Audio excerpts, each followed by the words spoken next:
አርእስተ ዜና የኢትዮጵያ ሀገራዊ ምክክር ኮሚሽን ለጉባኤው ተሳታፊዎች የቅድመ ምክክር ገለጻ መስጠት ጀመረ። ያለ ብቃት ማረጋገጫ ፈተና ዲግሪ ያዙ ተመራቂዎች የብቃት ፈተና ሊሰጣቸው ነው። በደቡብ አፍሪካ የተቀሰቀሰውን ጸረ ስደተኛ ተቃውሞ ተከትሎ 38,000 ማላውያን ሀገር ለቀቁ። መስጂደ ነበዊ በዣንጥላዎችና በዘመናዊ ቴክኖሎጂዎች ለማዘመን ሰፊ ስራ ተከናወነ። እስራኤል በሊባኖስ 12 ህጻናትን ጨምሮ 24 ንጹሃንን የገደለችበት ጥቃት በጦር ወንጀለኝነት ክስ ሊመሰረት ነው። ፕሮፐርቲስ ለመኖሪያ ምቹ በሆነችው ሳር ቤት ላይ ከአደምስ ህንፃ አጠገብ እንደዚሁም ደግሞ ቡልጋሪያ ላይ ከአልነጃሺ መስጊድ ፊት ለፊት እጅግ ዘመናዊና ቅንጡ የሆኑ የመኖሪያ ቤቶችን ከባለ 1 መኝታ እስከ ባለ 3 መኝታ በተለያዩ የካሬ አማራጭ ያላቸውን ቤቶች በ20% ቅድመ ክፍያ እንደዚሁም 80%ቱን ያለምንም ወለድ ያለምንም ዋጋ ጭማሪ ከፍላችሁ የምትጨርሱበትን ያከፋፈል ሁኔታ አመቻችተን በሽያጭ ላይ እንገኛለን። እንዲሁም ደግሞ የንግድ ሱቆችን ከ900 ሺህ ብር ቅድመ ክፍያ ጀምሮ እኛ ጋር ማግኘት ይችላሉ። ለበለጠ መረጃ ታች በምናስቀምጠው ስልክ ይደውሉልን። ቴምር ፕሮፐርቲስ የህልሞ ማረፊያ።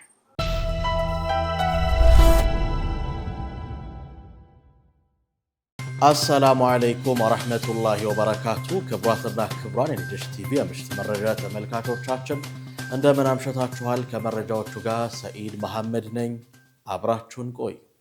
የኢትዮጵያ ሀገራዊ ምክክር ኮሚሽን ለጉባኤው ተሳታፊዎች የቅድመ ምክክር ገለጻ መስጠት ጀመረ። የኢትዮጵያ ሀገራዊ ምክክር ኮሚሽን ከመጪው ሐምሌ 8 2018 ጀምሮ ለሚካሄደው ሀገራዊ የምክክር ጉባኤ ከተለያዩ የሀገሪቱ አካባቢዎች አዲስ አበባ ለገቡ ተወካዮች የቅድመ ምክክር ገለጻ መስጠት ጀምሯል። ለሚቀጥሉት 3 ቀናት የሚቆየው ይህ ገለጻ ተሳታፊዎች በምክክር ሂደቱ ላይ ሊከተሏቸው ስለሚገቡ መርሆች፣ ስነ ምግባርና የአሰራር ስርዓቶች ግንዛቤ ለማስጨበጥ ያለመ ነው። በተጨማሪም ተመካካሪዎቹ በውይይቱ ወቅት የጋራ መግባባት ላይ መድረስ እንዲችሉና በቂ ዝግጅት እንዲያደርጉ ለመደገፍ ታስቦ የተዘጋጀ መሆኑ ተገልጿል። በዕለቱ የጉባኤውን መክፈቻ ንግግር ያደረጉት የኮሚሽኑ ዋና ኮሚሽነር ፕሮፌሰር መስፍን አርአያ ኢትዮጵያ ለአፍሪካ ነጻነት ተምሳሌት መሆኗን አስታውሰው ዜጎች የአድዋን መንፈስ ሰንቀው ለሀገር ግንባታ ያዳበሩትን እሴት ወደ ምክክርና መግባባት መቀየር እንዳለባቸው አሳስቧል። ዋና ኮሚሽነሩ አክለውም ተሳታፊዎች የሚሰጠውን ገለጻ በአንክሮ በመከታተል ሀገራዊ ምክክሩን በስኬት እንዲያጠናቅቁ ጥሪያቸውን አቅርበዋል። በዚሁ የቅድመ ምክክር ውይይት መድረክ ላይ የጉባኤውን ዓላማ፣ የውይይቱን ዝርዝር ሂደት እንዲሁም የተመካካሪዎች ሚናና ኃላፊነት ምን መሆን እንዳለበት ሰፊ ማብራሪያ እየተሰጠ ይገኛል። በአሁኑ ወቅት ከመላው የሀገሪቱ ክፍሎች የተውጣጡ ተወካዮች ከገለጻው ላይ የተሳተፉ ሲሆን ይህ መድረክ ተመካካሪዎች በዋናው ጉባኤ ላይ ውጤታማና ንቁ ተሳትፎ እንዲያደርጉ ምቹ ሁኔታን እንደሚፈጥር ተመልክቷል። የሀገራዊ ምክክሩ ስኬት በሹራ መርህና በመደማመጥ እሴት ላይ የተመሰረተ መሆኑን የኢትዮጵያ ሀገራዊ ምክክር ኮሚሽን ገለጸ። የኢትዮጵያ ሀገራዊ ምክክር ኮሚሽን የእስልምና ሃይማኖት የጋራ ጉዳዮችን ለመፍታት የሚያዘውን የሹራ የምክክር መርህ መሰረት በማድረግ በአሁኑ ወቅት እየተካሄደ ያለው ሀገራዊ ምክክር የመደማመጥ የመከባበር እሴቶችን ሊያጎለብት እንደሚገባ አስታውቋል። የሰው ልጅ በተፈጥሮ የመደማመጥ ፍላጎት ያለው በመሆኑ ይህን ፍላጎት በሀገር ደረጃ በውይይት መመለስ ዘላቂ ሰላምን ለማስፈን ወሳኝ መሆኑን ኮሚሽኑ ጠቁሟል።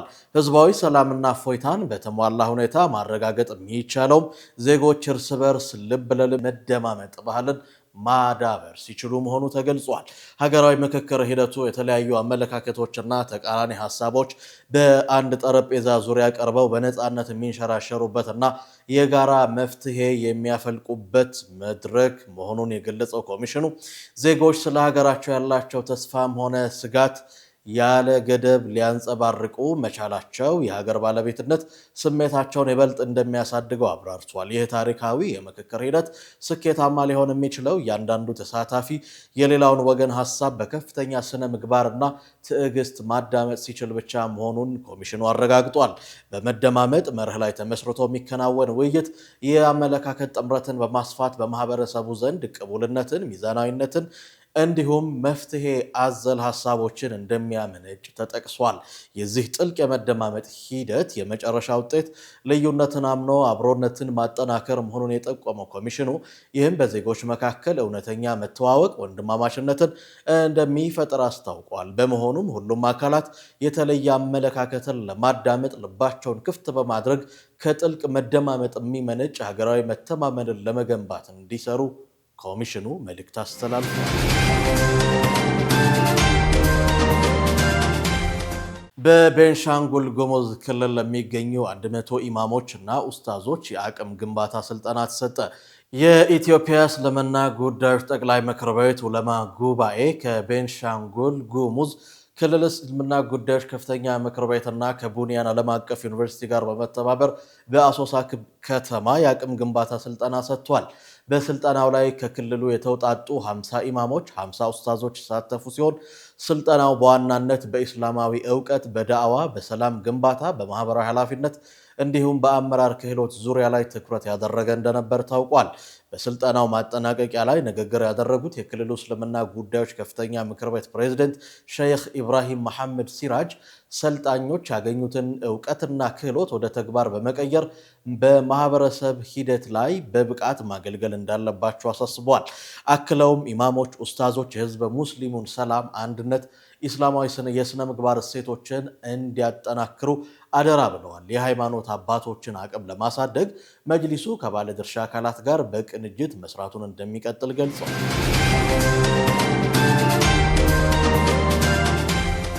ያለ ብቃት ማረጋገጫ ወይም ሲኦሲ ፈተና ዲግሪ የያዙ ተመራቂዎች የብቃት ፈተና ሊሰጣቸው ነው። ከመስከረም 2010 እስከ 2015 ዓመተ ልደት ባሉት ዓመታት ከቀድሞ ዲፕሎማ 10 ሲደመር 3 ወይም ከቴክኒክና ሙያ ደረጃ 4 ስልጠና በኋላ የደረጃ 4 የብቃት ማረጋገጫ ሲኦሲ ፈተና ሳይወስዱ ወደ መጀመሪያ ዲግሪ ገብተው ለተመረቁ ዜጎች የብቃት ፈተና ሊሰጥ መሆኑ ተገልጿል። የኢፌዴሪ ትምህርትና ስልጠና ባለስልጣን ባዘጋጀው የማሻሻያ መመሪያ ረቂቅ መሰረት በእነዚህ ዓመታት ውስጥ የሲኦሲ ፈተና ሳይፈተኑ የመጀመሪያ ዲግሪ፣ ሁለተኛ ዲግሪ ኤምኤ፣ ሶስተኛ ዲግሪ ፒኤችዲ የያዙ ባለሙያዎች ሚኒስቴሩ በሚያወጣው መስፈርት መሰረት የትምህርት ደረጃ ፈተና ተፈትነው ሲያልፉ ብቻ የትምህርት ማስረጃቸው የሚረጋገጥላቸው ይሆናል።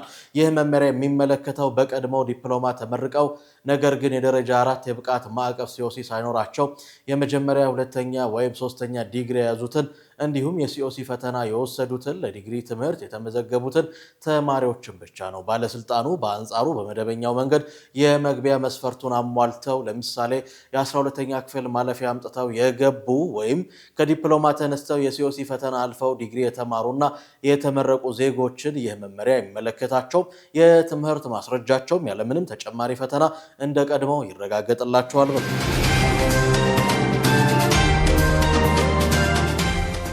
በግጭትና በክረምቱ ዝናብ ምክንያት በሱዳን የኮሌራ ወረርሽኝ ሊባባስ ይችላል ተባለ። ይህንን ያለው የዓለም ጤና ድርጅት በሱዳን የቀጠለው የእርስ በርስ ጦርነትና የክረምት ዝናብ መግባቱ አሁን ያለው የኮሌራ ወረርሽኝ ይበልጥ ሊያባብሰው እንደሚችል በጽኑ አስጠንቅቋል። በሀገሪቱ የተቀሰቀሰው ይህ የውሃ ወለድ በሽታ ከ100 በላይ ሰዎችን ለህልፈት ዳርጓል። ከ1300 በላይ የሚሆኑ ዜጎችን ደግሞ የበሽታው ስርጭት እንዲገኝባቸው አድርጓል። ድርጅቱ እንደገለጸው ከሆነ የበሽታው የሞት ምጣኔ ወደ 14 በመቶ የተጠጋ በመሆኑም እንደ እውነተኛው የሟቾች ቁጥር ከዚህ ሊልቅ እንደሚችል አሳስቧል። በሱዳን ጦርና በከፊል ወታደራዊው የፈጥኖ ደራሽ ኃይል አርኤስኤፍ መካከል ላለፉት ዓመታት የዘለቀው አስከፊ ግጭት የሀገሪቱን የጤና መዋቅር ሙሉ በሙሉ በሚባል ደረጃ አውድሟል።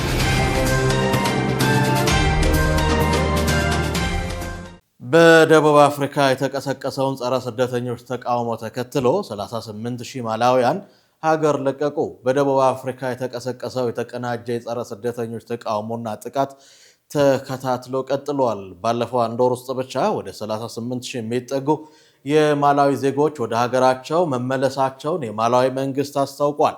ስደተኞቹ የሥራ ዕድልና የሀገሪቱን ሀብት እየተጋሩን ነው በሚል በተቀሰቀሰው በዚህ ግጭት ሳቢያ ከግንቦት ወር ማጠናቀቂያ ጀምሮ ከማላዊ በተጨማሪ ኢትዮጵያ፣ ዚምባብዌ፣ ጋና፣ ናይጄሪያ፣ ኡጋንዳና ሌሎችም የአፍሪካ ሀገራት ዜጎች በአጠቃላይ ወደ 60 ሺህ የሚጠጉ ስደተኞች ሀገሪቱን ለቀው ለመውጣት ተገደዋል።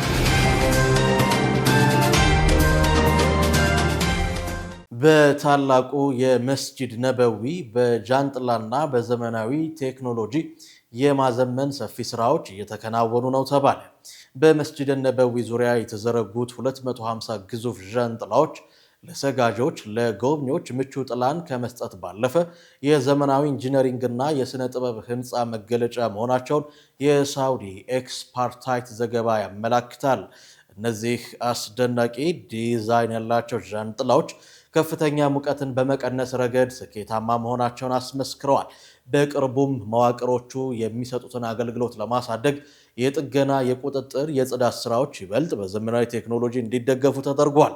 ይህ የስነ ህንፃ ውጤት የመስጂዱን ውበት ከመጨመር ባለፈ በየአቅጣጫው የሚመጡ ምዕመናንን ከአየር ንብረት ተጽዕኖ በመጠበቅ ረገድ ትልቅ ሚና እየተጫወተ ነው። ከጃንጥላዎቹ መዘርጋት ባሻገር በመስጂዱ ቅጥር ግቢ ውስጥ በርካታ አዳዲስ የማስፋፊያና የቴክኖሎጂ ስራዎች መተግበራቸው ታውቋል። በተለይም የተጓዦችን የኡምራ ተደራሽነት ይበልጥ ቀልጣፋ ለማድረግ የኤሌክትሮኒክስ መተግበሪያዎችን፣ የዲጂታል መመሪያዎችን በከፍተኛ ሁኔታ እንዲሻሻሉ የተደረገ ሲሆን ይህም በቢሊዮን የሚቆጠሩ መረጃዎችን በፍጥነት ለማስተናገድ ተችሏል። ከዚሁ ጋር ተያይዞ የመስጂዱን ግቢ የአየር ሁኔታ ይበልጥ ምቹ ለማድረግና የተከማቸውን ሙቀት ለመቀነስ የሚያስችሉ አዳዲስ የውሃ ትነት ማሰራጫዎች በተለያየ አቅጣጫ ላይ ተገጥመው ስራ ጀምረዋል። የሳዑዲ አረቢያ መንግስት የጎብኚዎችን ቁጥር በከፍተኛ ደረጃ መጨመሩን ተከትሎ ወደ ረውዳ አልሸሪፍ የሚገቡትን ለነቢ ሙሐመድ ሰለላሁ ዐለይሂ ወሰለም ሰላምታ የሚቀርብበትን አሰራር ሙሉ በሙሉ በዲጂታል የቅድመ ቦታ ማስያዣ ኑሱክ አፕ ስር እንዲሆን ማድረጉ ተረጋግጧል። ይህ አሰራር በመስጂድ ውስጥ ሊፈጠር የሚችለውን መጨናነቅ ከመቀነሱም በላይ ምዕመናን በመንፈሳዊ ስነ ስርዓታቸው ላይ ብቻ ትኩረት እንዲያደርጉ ምቹ ሁኔታን ፈጥሯል ተብሏል። ከአገልግሎት ማሻሻያዎቹ መካከል ለኡምራ ተጓዦች ምቾት ሲባል ከኢህራም መውጫ የሚረዱ ነፃ የፀጉር መስተንግዶችን ጨምሮ የተለያዩ የተቀናጁ የሰብአዊ የሎጂስቲክ አገልግሎቶች በከፍተኛ ጥራት እየቀረቡ መሆናቸውን መረጃው አመላክቷል።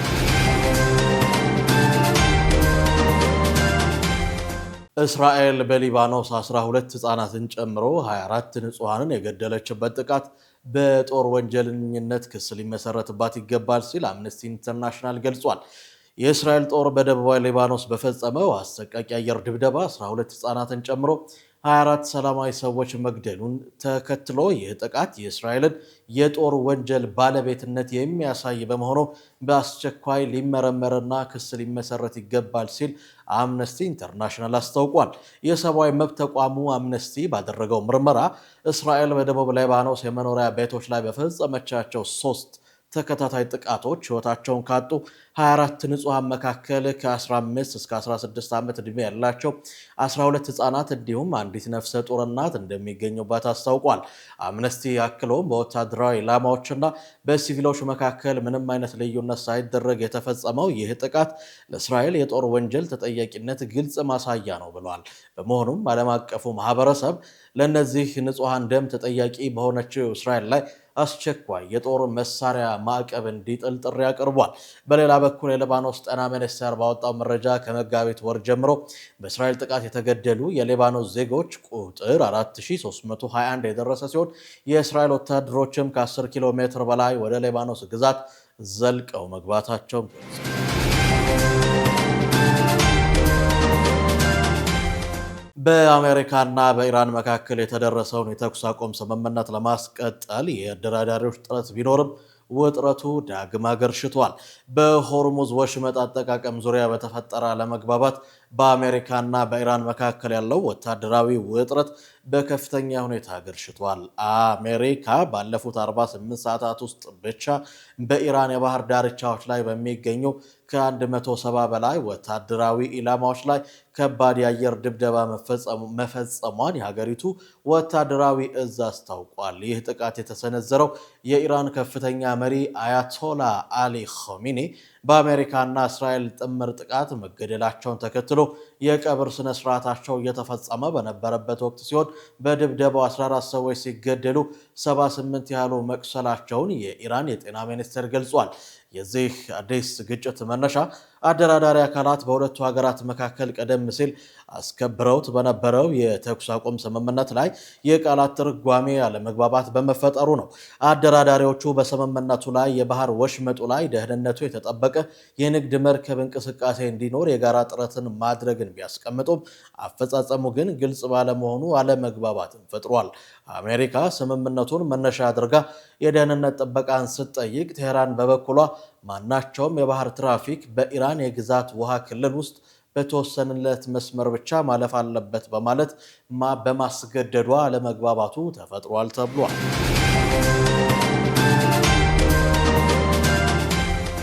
ሙፍቲ ታቂ ኡስማኒ ክሪፕቶ ከረንሲ በኢስላማዊ ሕግ የተከለከለ ነው ሲሉ ወይም ሐራም ነው በማለት ፈትዋ አስተላልፈዋል። በእስልምና የፋይናንስ ዘርፍ በዓለም አቀፍ ደረጃ ከፍተኛ ተጽዕኖ ፈጣሪ የሆኑት ታዋቂው ሊቅ ሙፍቲ መሐመድ ተቂ ኡስማኒ ማንኛውንም አይነት የዲጂታል ገንዘብ ክሪፕቶ ከረንሲ እና የንግድና ኢንቨስትመንት በሸሪዓ ሕግጋት መሰረት የተከለከለ ወይም ሐራም ነው ሲሉ አዲስ ፈትዋ አውጥተዋል። ይህ በዳሩል ዑለማ የበላይ ቁጥጥር የወጣው ፈትዋ እንደሚያብራራው እንደ ቢትኮይን፣ ኢትሪየም ያሉ የዲጂታል መገበያያዎች ብቻ ሳይሆኑ በብሎክቼን ቴክኖሎጂ የሚሰሩ ማንኛቸውም የክሪፕቶ ከረንሲዎች እንደ ዩኤስዲቲ ያሉ ስቴብሎች እና በእስላማዊ የፍትህ ሕግ መሰረት እንደ ሀብት ወይም ንብረት አይቆጠሩም ብለዋል። በሊቃውንቱ እይታ እነዚህ ዲጂታል ሀብቶች በሂሳብ መዝገብ ላይ የሰፈሩ ምናባዊ ቁጥሮች እንጂ እውነተኛ የሸሪዓ መስፈርትን የሚያሟሉ ወይም ባህሪው የሌላቸው በመሆኑ በእነሱ አማካኝነት ግብይት መፈጸምም ሆነ ንብረት መግዛት ፈጽሞ ተቀባይነት የለውም ተብሏል። ይህ ውሳኔ ምንም እንኳ በሕግ ደረጃ አስገዳጅ ባይሆንም የሙፍቲ ታቂ ኡስማኒ ስምና ዝና በዓለም ዙሪያ ባሉ ሙስሊም ባለ ሀብቶች ዘንድ ከፍተኛ ሚዛን የሚደፋ በመሆኑ በፓኪስታንም ሆነ በሌሎች ሀገራት ባለው የክሪፕቶ ገበያ ላይ ትልቅ ተጽዕኖ ያሳድራል ተብሎ ይጠበቃል። በመጨረሻም ወደ ዕለቱ የቢዝነስ መረጃ አለፍን። ዙበይዳ ሐሰን እንደሚከተለው አዘጋጅተዋለች። የሀጅና ኡምራ ፍላጎትን እውን የሚያደርገው የቴክኖሎጂ ውጤት ስራ መጀመሩ ተነግሯል። ንያ ፋይናንሻል ቴክኖሎጂስ ያበለጸገው አዲሱ የእቁብ አፕሊኬሽን በዛሬው ዕለት መመረቁን አስታውቋል። ይህ አዲስ የቴክኖሎጂ ውጤት ሀጅና ኡምራ ማድረግ ፈልገው ነገር ግን ሙሉ ክፍያ በአንድ ጊዜ ከፍለው መሄድ ላልቻሉ ሰዎች አይነተኛ መፍትሄ ይዞ መጥቷልም ተብሏል። በዚህም ከዛሬ ጀምሮ መተግበሪያውን በስልክ ላይ በመጫን በቀላሉ ዲጂታል እቁብን መጀመር እንደሚችሉ ንያ ፋይናንሻል ቴክኖሎጂስ አስታውቋል። ለሀጅና ኡምራ ፍላጎትን እውን ለማድረግ ሲባል የሚጣለው እቁብ ለሌላ ተግባር እንዳይውል ሲባል ከትራቨል ኤጀንሲዎች ጋር በጋራ እየተሰራ እንደሚገኝም ተነግሯል። የኒያ ፋይናንሻል ቴክኖሎጂስ አዲስ የዲጂታል እቁብ አፕሊኬሽን ይፋ ማድረጊያ መርሃ ግብር ላይ ጥሪ የተደረገላቸው በርካታ እንግዶችና ሚዲያዎች ተገኝተዋል። ኢትዮጵያ የምስራቅ አፍሪካ የኃይል ትስስር ምክር ቤት ሊቀመንበርነትን ከግብጽ መረከቧ ተሰምቷል። በአዲስ አበባ በተካሄደው 22ኛው የምስራቅ አፍሪካ የኃይል ትስስር ሚኒስትሮች ምክር ቤት መጠናቀቁን ተከትሎ ኢትዮጵያ የተቋሙን የሊቀመንበርነት መንበር ከግብጽ በይፋ መረከቧ ተነግሯል። ይህ የስልጣን ሽግግር ቀጠናዊ የኤሌክትሪክ ገበያን ለመገንባት በሚደረገው ጥረት ላይ ከፍተኛ ፋይዳ እንዳለውም ተገልጿል። ለሁለት ቀናት በተካሄደው በዚህ ጉባኤ ላይ የአባል ሀገራቱ የኃይል አውታሮች ማስተሳሰር፣ የኃይል ንግድን ማስፋፋትና የታዳሽ ኃይል ልማትን ማበረታታት በሚሉ ዋና ዋና ጉዳዮች ላይ ሰፊ ውይይት መደረጉን ካፒታል ዘግቦታል። በተለይም በዓለም ባንክ የሚደገፈው የ1.6 ቢሊዮን ዶላር የሬትሬድ ኢኤ ፕሮጀክት ቀጠናዊ ኃይል ግብይትን ወደ ላቀ ደረጃ እንደሚያሸጋግርም ተጠቁሟል ተብሏል። የውሃና ኢነርጂ ሚኒስትሩ ሀብታሙ ኢተፋ በጉባኤ ላይ የኤሌክትሪክ ኃይል ገበያ ማዕከል ዋና መቀመጫን ከመወሰን ጋር ተያይዞ ከግብጽ ጋር የነበረውን አለመግባባቶች ለመፍታት ሰፊ ድርድር መደረጉን ገልጸዋል። ሚኒስተሩ ልዩነቶቹ የአባል ሀገራቱን አንድነት እንዳይከፋፍሉ የሕግ ማዕቀፎችን ማጠናከርና በጋራ መግባባት ላይ መድረስ ወሳኝ መሆኑንም አሳስበዋል። ኢትዮጵያ በአዲሱ የሊቀመንበርነት ዘመኗ ካላት የኃይል ትርፍ በመነሳት እንደ ኬንያ፣ ሱዳንና ጅቡቲ ካሉ የጎረቤት ሀገራት ጋር የጀመረችውን የኮሪደር ትስስር ይበልጥ በማጠናከር የቀጠናውን የኃይል ደህንነት ለማረጋገጥ በቁርጠኝነት እንደምትሰራም አስታውቀዋል። የማዕከላዊ አፍሪካ ሀገራት ባንክ አዲሱን የፓን አፍሪካን የክፍያ ስርዓት መቀላቀላቸው ተሰምቷል። የፓን አፍሪካን የክፍያና የማወራረጃ ስርዓት ወይም ደግሞ ፓፕኤስኤስ አሁን ላይ 28 የአፍሪካ ሀገራት ከ190 በላይ ባንኮችንና የፋይናንስ ተቋማትን ማገናኘት መቻሉ ተነግሯል። ለተጨማሪ 250 ተቋማትም አገልግሎቱ ተደራሽ አድርጓል የተባለው ይህ እርምጃ የውጭ ምንዛሬ ሳያስፈልግ የገንዘብ ዝውውሮችን ያፋጥናል ተብሎም ይጠበቃል። የማዕከላዊ አፍሪካ ሀገራት ባንክ ይህንን የክፍያና ማወራረጃ ስርዓት በመቀላቀላቸው በርካታ ጠቀሜታዎች አሉትም ተብሏል። በዚህም የማዕከላዊ አፍሪካ የኢኮኖሚና የገንዘብ ህብረት ቀጠና በተቀረው የአፍሪካ ክልል መካከል ፈጣን ቅናሽ ዋጋ ያለውና ቀልጣፋ የድንበር ተሻጋሪ ክፍያዎችን ለመፈጸም ያስችለዋል ሲሉ የባንኩ ገዢ ኤቮንሳና ባንጊ ተናግረዋል። በተጨማሪም ፈጣን የገንዘብ ዝውውሮች የቀነሱ ወጪዎችና ለቀጠናዊ ገበያዎች የተሻለ ተደራሽነት ማምጣት ላይ ጠቀሜታ እንዳለውም ተዘግቧል።